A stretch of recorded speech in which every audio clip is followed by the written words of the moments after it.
Assalamualaikum warahmatullahi wabarakatuh. Selamat siang, Mas Mbak sekalian. Mohon maaf saya baru sempat untuk membuat video. Untuk video kali ini kita sesuai dengan course walkthrough. Saya selalu menampilkan ini di awal untuk mata kuliah desain dan analisis sistem dari kelas 2023A sampai dengan 2023F. Sesuai dengan timeline, saya sudah menyampaikan tentang pengenalan mata kuliah hingga proyek akhir, apa yang harus dikerjakan sampai dengan UTS. Kemudian dilanjutkan dengan week 2 atau pertemuan kedua, penjelasan studi kasus, template, dan juga high level requirement. Lalu dilanjut dengan minggu ketiga atau pertemuan ketiga, kebutuhan fungsional dan non-fungsional. Maka saat ini, area kita adalah di week 4 atau pertemuan keempat, yaitu use case diagram dan juga use case naratif. Yang mana use case diagram dan juga use case naratif ini juga sekali lagi kita akan minta bantuan ChatGPT begitu ya, karena saya sudah mencoba di beberapa AI yang cukup komprehensif dan sesuai dengan yang kita butuhkan, relevan pengerjaannya itu ada di use case naratif maupun use case diagram itu di ChatGPT ya, yang 4.0 baik yang biasa ataupun yang mini.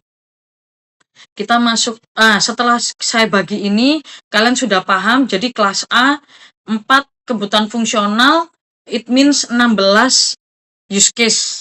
Kemudian kelas B, 4 juga, maka sama dengan 16 use case. Kelas C, 4 kebutuhan fungsional, sama dengan 16 use case. Kemudian kelas D, sistem informasi pemantauan barang pemasaran, ada 5 kebutuhan fungsional, maka ada 20 use case. Kemudian kelas E, 4 kebutuhan fungsional, maka ada 16 use case. Dan yang terakhir kelas F, ada 6 kebutuhan fungsional, artinya ada 24 use case. Berarti 24 use case diagram dan juga 24 use case naratif ya. Itu juga sama dengan 24 sequence diagram nanti di pertemuan ke-5. Kita masuk ke pertemuan keempat. Mari kita langsung coba gitu ya di ChatGPT. Kita coba. Kita ketikkan prompt ya. Ini kebetulan saya juga sedang membahas tentang software requirement specification untuk pengelolaan pemantauan ya, harusnya pemantauan barang pemasaran. Kita lanjutkan dari kebutuhan fungsional yang sudah terdeteksi di atas, maka buatkan use case naratif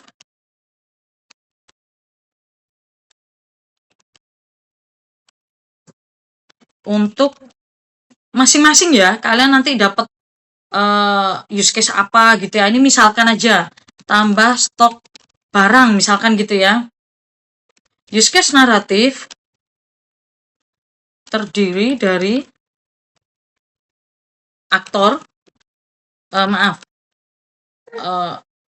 use case naratif dibuat dalam bentuk tabel yang terdiri dari, nah ini ya, tujuan use case, aktor, pre-kondisi, lalu alur sukses, kemudian alur alternatif, dan alur alternatif. Oke, sekian. Ini adalah prompt-nya ya. Maka nanti dibuatkan dia dalam bentuk tabel. Nah, seperti ini ya. Ada nama use case, kemudian tambah stok barang. Dia akan menyampaikan sesuai apa yang saya tulis ya. Kalau kamu nulisnya menambah stok barang, maka dia akan mengikuti nama use case menambah stok barang. Jadi tergantung apa yang kamu tulis ya. Tujuannya memungkinkan staf gudang untuk menambahkan data stok barang baru ke sistem sehingga data stok tetap diperbarui dengan akurat. Aktornya ada staf dan sistem. Nah, ini kalian sebagai orang harus lebih pintar daripada AI. Maka aktornya hanya staf gudang. Sistemnya ini kurang benar gitu ya. Prekondisi, staf gudang harus sudah login, and then staf gudang punya hak akses. Jadi dibukakan hak aksesnya. Alur suksesnya bagaimana? Yang pertama dia pilih menu tambah stok dan seterusnya, ini kamu tinggal copy ya. Abaikan area yang dicetak tebal ya. Nah, Bu, apakah nanti perlu hewes-hewes? Oh, tidak perlu. Tidak perlu ya. Nah, ini kamu tinggal copy aja seperti ini ya. Nah, kemudian masukkan ke template ya. Oh, mohon maaf. Ini saya mengerjakan yang bawahnya dulu. Nah, di sini ya. Ini ya, sesuai kolom-kolomnya. Kita coba paste di sini. Oke. Kamu tinggal, oh maaf, gini ya caranya ya. Nah, ini tinggal di copy manual gitu ya. Tambah stok barang. Intinya tinggal ditaruh-taruh gitu ya. Nah, gini ya. Tinggal ditaruh-taruh. Kemudian mana tadi? Ini tujuannya lagi dihapus. Kemudian taruh di sini. Nah, gini ya. Tinggal ditaruh-taruh aja. Tergantung kalian dapat use case apa gitu ya. Maka use case-nya itu sejumlah yang kamu kerjakan yang tadi saya bilang. Kalau kebutuhan fungsionalnya 4, maka use case-nya ada 4 kali 4, 16. Nah, Bu, use case itu dari mana? Use case itu adalah, nah ini saya bahas satu persatu mulai dari use case diagram ya. Saya diminta membuat use case diagram gitu ya. Untuk yang terdiri dari 16 use case terkait pemantauan barang pemasaran. Nah, begini ya, Mas Mbak. Sebutkan dan jelaskan secara detail. Nah, ini yang paling penting dengan paradigma CRUD. Nah, dia paham ini. Ya, kalau kok nggak paham sih CRUD, nah itu apa tuh gitu ya. Nah, ini dia udah bikin ini. Apa yang harus di-create. Nah, kamu bisa ya bikin kayak gini ya. Create tok gitu ya. Create, fokus ke create, kemudian read apa, update apa, delete apa gitu ya. Nah, ada 16 nih. Nah, ini penjelasannya ya. Nah, aktor yang terlibat ini ada admin, staf gudang, bagian penjualan. Nah, ini saya bisa buatkan. Apakah Anda ingin saya buatkan? Ya. Nah, kalau jawab ya tuh di mana ya? Ya, tolong buatkan use case diagram dalam format XML agar dapat langsung diimpor ke Draw.io. Nah, gini ya. Saya nggak tahu ini dia buatin berapa ya. Apakah langsung 30-30-nya saya juga nggak tahu ya. Apakah satu persatu ini ada tambah ya. Kemudian Anda lihat, perbarui, macam-macam ya. Nah, ini dia buatin use case diagramnya. Diagramnya, bukan sequence ya. Nah, kita tunggu dia sampai selesai.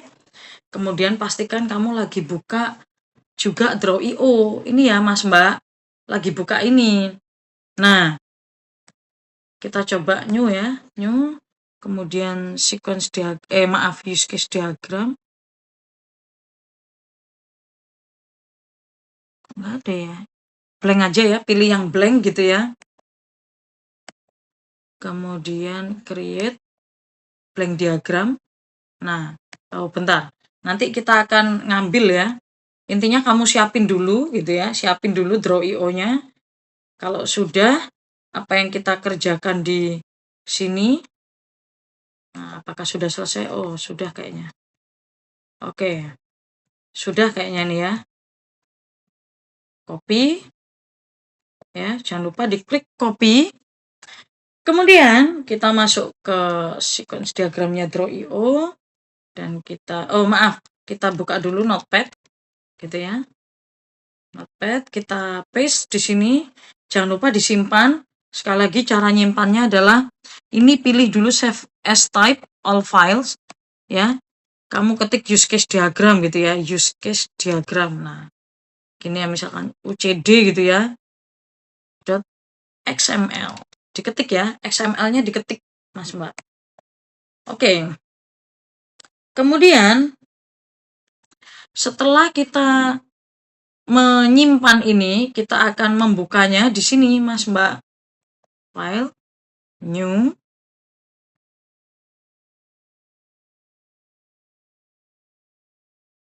Nah, ini ya. Kemudian blank diagram, kita create. Ambil dari mana? Ini UCD tadi mana ya?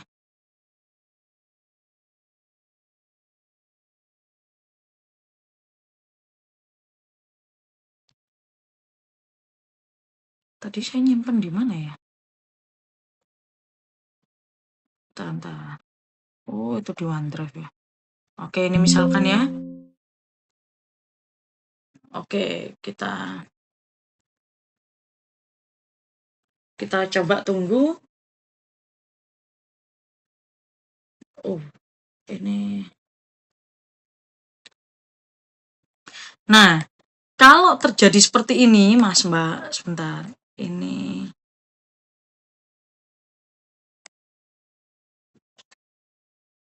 Bentar ya. Kenapa kok gini ya? Do you want to replace?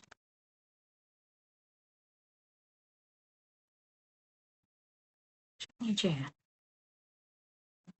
Kenapa ya? Kok nggak mau ya? Nah, ini memang kadangkala begini ya.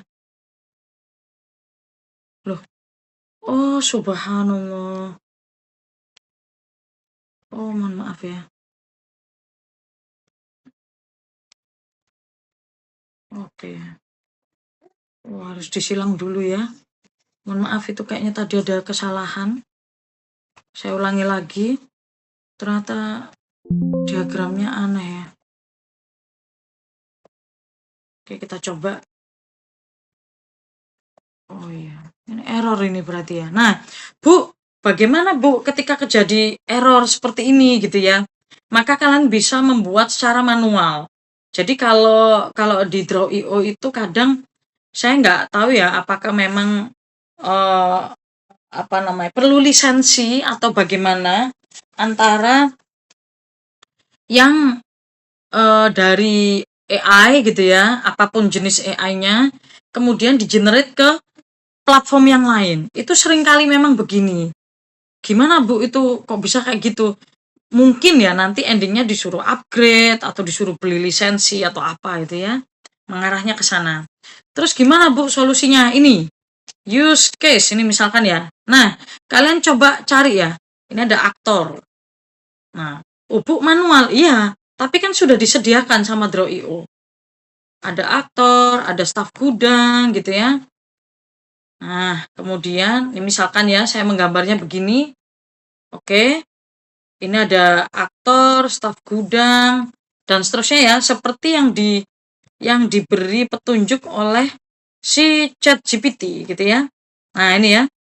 Mana tadi dia bikin ada banyak aktor gitu ya. Nah, ini aktornya. Admin, staf gudang, penjualan, dan manajer. Kamu tinggal mengubah aja. Admin. Ya Allah. Admin. Ya. Kemudian staf gudang. Bagian sales gitu ya. Penjualan itu kan sales gitu ya. Sama apa terakhir? Manajer gitu ya. Manajer stok. Manajer atau kabak ya. Manajer atau kabak terserah lah apa istilahnya. Kalau di kampus saya yang lama itu kabak namanya. Tapi ada juga namanya manajer pemasaran gitu ya boleh. Bu, nanti semua bilangnya pemasaran. Ya iyalah, sales itu juga pemasar gitu ya. Pemasaran, manajer ya pasti manajer pemasaran. Kemudian apa Bu ini? Ada use case-nya nih. Ya. ada use case name, ada kamu tinggal pilih aja kamu suka yang bentuk mana. Nah ini, Bu berarti bikin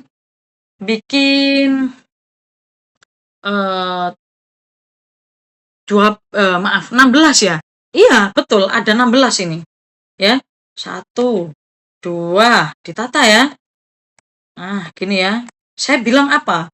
Dikasih package ya. Bu, package-nya tuh gimana, Bu? Nah, itu nanti kamu browsing dulu gitu ya. Saya kepengennya kamu berangkat dari ketidaktahuan gitu ya. Alah. Nah, gini ya, misalkan ada use case 1, 2, 3, 4, 5 dan seterusnya. Kemudian Mas Mbak nanti tahu caranya. Ini kita coba ya. Yang pertama adalah apa itu? Use case package ya, diagram package. Nah, kamu perhatikan ya. Ini namanya package, Mas Mbak. Jadi bracket ini adalah package. Perhatikan ya. Aduh, kok ya pas? Gak kebaca tulisannya. Ini. Perhatikan, ini adalah contoh use case package ya. Harusnya kelihatan ini ya. Open image in new tab.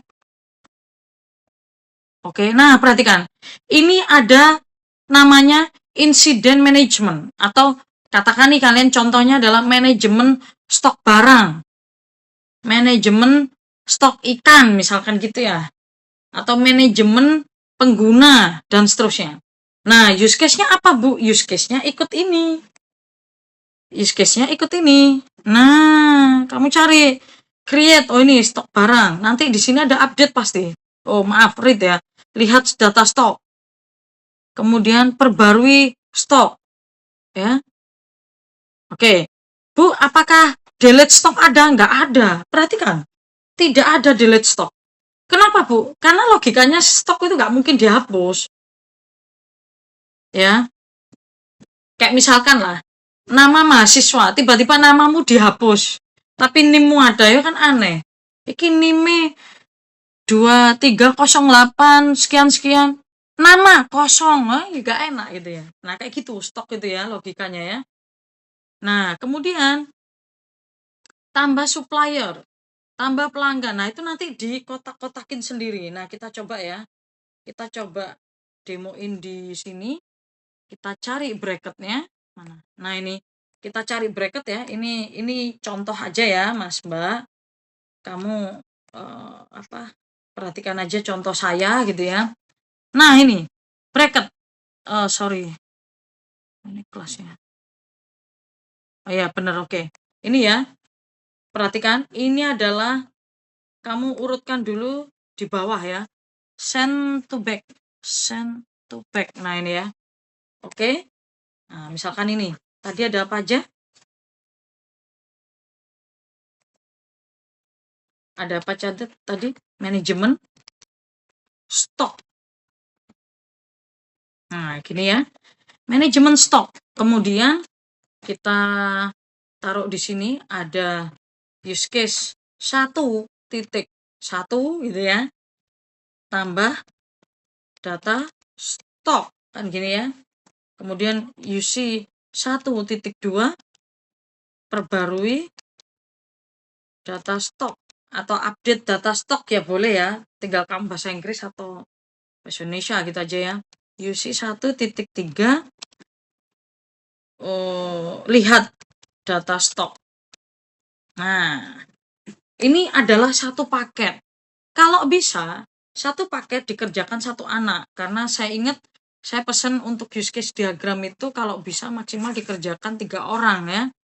Use case diagram. Sementara untuk use case naratif ada banyak orang. Karena memang kerjanya tadi satu-satu gitu ya. Oke, Bu, siapa yang bisa nambah data stok? Logikanya siapa? Oh, siapa yang bisa nambah ya? Nah, ini si staf gudang ya. Staf gudang bisa nambah. Nah, gini ya. Jadi panahnya itu bukan di sini. No. Bukan di kotak ini. No, bukan ya. Bukan di sini ya. tapi di sininya. Nah, gini ya. Kemudian, oh sales mau lihat apa? Oh data stok. Sales harus bisa lihat data stok. Harus. Ya, harus bisa.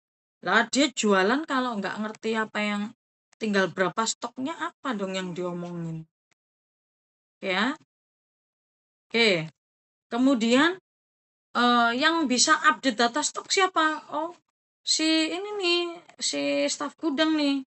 Karena kemarin habis beli brosur misalkan gitu ya. Oke. Ini ya. Oke. Oke, jadi loh Bu, berarti Bu, tapi lihat data stok ini manajer juga bisa Bu. Loh iya nggak apa-apa. Nah, jadi perhatikan ya Mas Mbak yang bagian use case diagram itu tidak harus ini satu-satu, tapi boleh satu use case diserang 2 aktor. Boleh. Boleh. Ya, saya ulangi lagi, boleh. Bu, itu tergantung apa? Tergantung ini.